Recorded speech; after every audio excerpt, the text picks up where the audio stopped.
Chapter 6. And it came to pass in the 480th year after the children of Israel were come out of the land of Egypt, in the 4th year of Solomon's reign over Israel, in the month of Ziph, which is the 2nd month, that he began to build the house of the Lord. And the house which King Solomon built for the Lord, the length thereof was 60 cubits, and the breadth thereof was 20 cubits, and the height thereof was 30 cubits. And the porch before the temple of the house, 20 cubits was the length thereof, according to the breadth of the house, and 10 cubits was the breadth thereof before the house. And for the house he made windows of narrow lights. And against the wall of the house he built chambers round about, against the walls of the house round about, both of the temple and of the oracle. And he made chambers round about. The nethermost chamber was 5 cubits broad, and the middle was 6 cubits broad, and the third was 7 cubits broad. For without in the wall of the house he made narrowed rests round about, that the beams should not be fastened in the walls of the house. And the house, when it was in building, was built of stone made ready before it was brought thither, so that there was neither hammer nor axe nor any tool of iron heard in the house while it was in building. The door for the middle chamber was in the right side of the house, and they went up with winding stairs into the middle chamber, and out of the middle into the third. So he built the house and finished it, and covered the house with beams and boards of cedar. And then he built chambers against all the house, 5 cubits high, and they rested on the house with timber of cedar. And the word of the Lord came to Solomon, saying, Concerning this house which thou art in building, if thou wilt walk in my statutes, and execute my judgments, and keep all my commandments to walk in them, then will I perform my word with thee, which I spake unto David thy father. And I will dwell among the children of Israel, and will not forsake my people Israel. So Solomon built the house, and he finished it. And he built the walls of the house with boards of cedar, both the floor of the house and the walls of the ceiling, and he covered them on the inside with wood, and covered the floor of the house with planks of fir.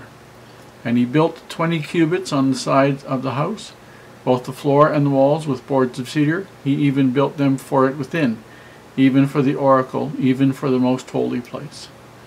And the house that is the temple before it was 40 cubits long. And the cedar of the house within was carved with knops and open flowers, all with cedar. There was no stone seen.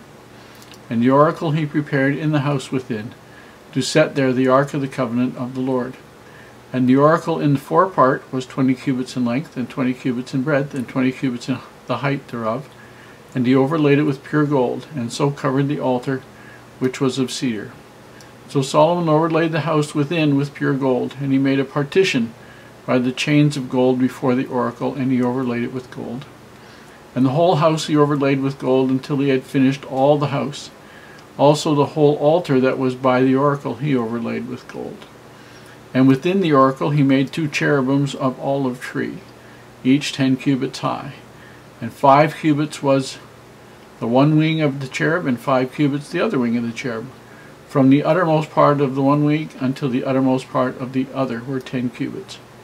And the other cherub was 10 cubits. Both the cherubim were of one measure and one size. The height of the one cherub was 10 cubits, so was it of the other cherub.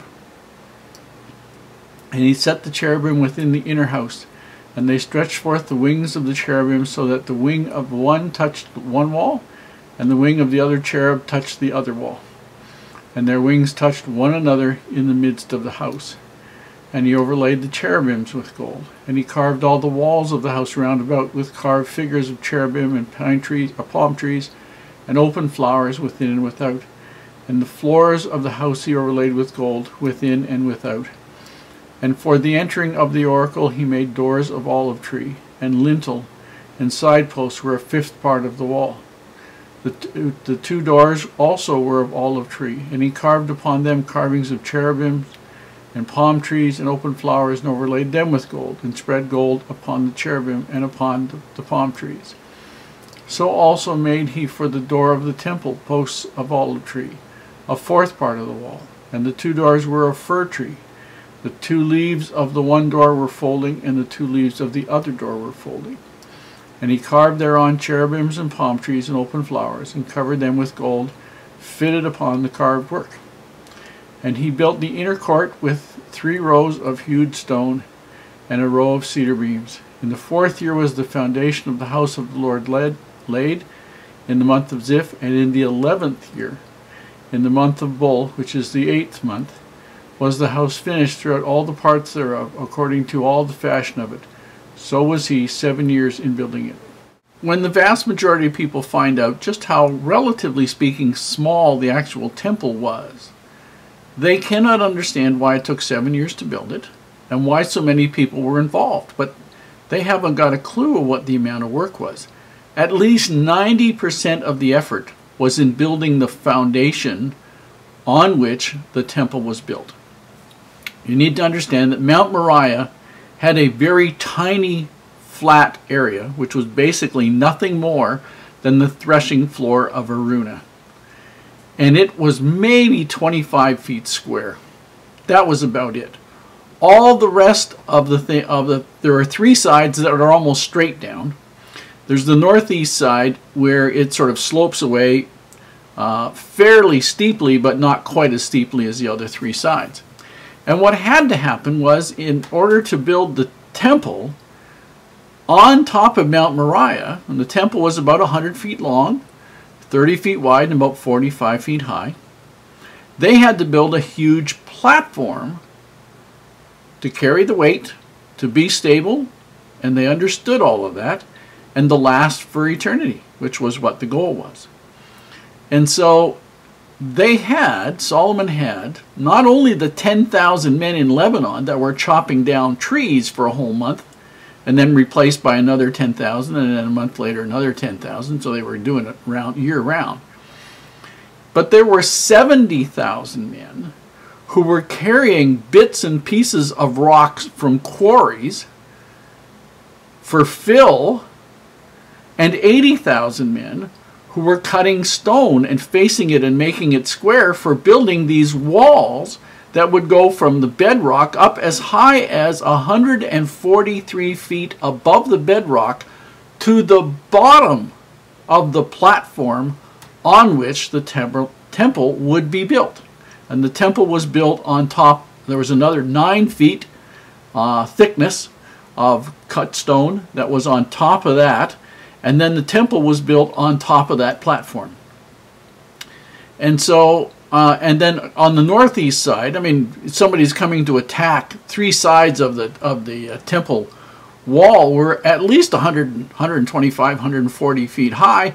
Nobody was going to go there and attack you. It was just plain stupid. They couldn't do it. There were no ladders that big. They couldn't throw anybody over. It wasn't going to happen. On the northeast wall, which was less steep, they dug a ditch. The whole length of that was 104 feet wide and 65 feet deep, which they could flood. And then when they finally were finished, the platform on which the temple was built, I mean, think of the fill, the rocks that had to be cut to do this and transported miles and miles and miles and miles. You had a platform that was 1,520 feet on one side, 1,611 feet on another, 921 feet on another, and 1,071 feet on another, and a total of about 35 acres, instead of about 1/50th of an acre, not maybe 1/80th of an acre that had been there in the beginning. So, and then walls 125, 140 feet above bedrock to the bottom foundation, and there are walls on top of that. Now, the temple was, in the very core part of it, about double the size of what the tabernacle had been, and laid out exactly the same. The holy place, the Holy of Holies. And on the rest of the flat area, there were courts that were built. There was the court of the women, where anybody could go, Gentiles could go, non-Jews could go. Then inside that, there was a smaller court. And inside that one, there was then the court of the priests.